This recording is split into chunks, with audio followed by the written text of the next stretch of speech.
Hi, I'm Nave.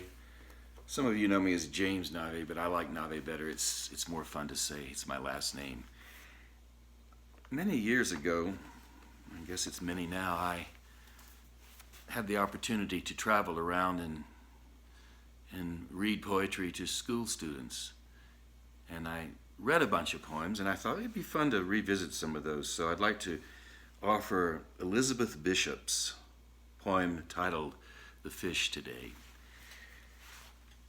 I caught a tremendous fish and held him beside the boat, half out of the water, with my hook fast in the corner of his mouth.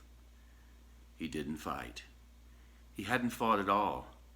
He hung, a grunting weight, battered and venerable and homely. Here and there his brown skin hung in strips like ancient wallpaper, and its pattern of darker brown was like wallpaper, shapes like full-blown roses stained and lost through age. He was speckled with barnacles, fine rosettes of lime, and infested with tiny white sea lice. And underneath, 2 or 3 rags of green weed hung down.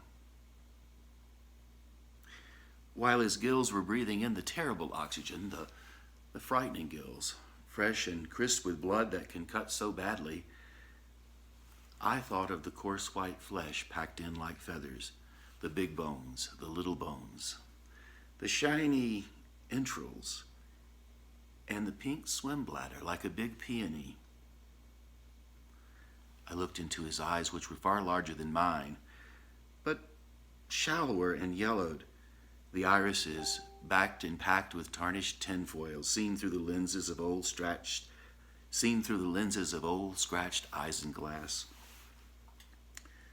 They shifted a little, but not to return my stare. It was more like the tipping of an object toward the light. I admired his sullen face, the mechanism of his jaw. And then I saw, from his lower lip, if you could call it a lip, grim, wet, and weapon-like, hung 5 old pieces of fish line, or 4, and a wire leader with a swivel still attached, with all 5 big hooks grown firmly in his mouth. A green line frayed at the end, where he broke it, 2 heavier lines, and a fine black thread, still crimped from the strain and snap when it broke and he got away.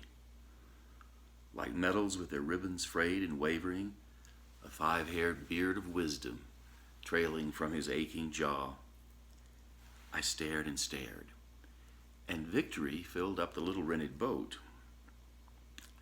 From the pool of bilge, where oil had spread a rainbow around the rusted engine, to the bailer's rusted orange, the sun-cracked thwarts, the oarlocks on their strings, the gunnels, until everything was rainbow, rainbow, rainbow.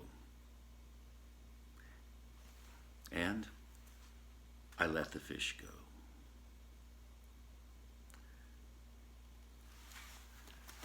Thank you. More to come. Nave signing out.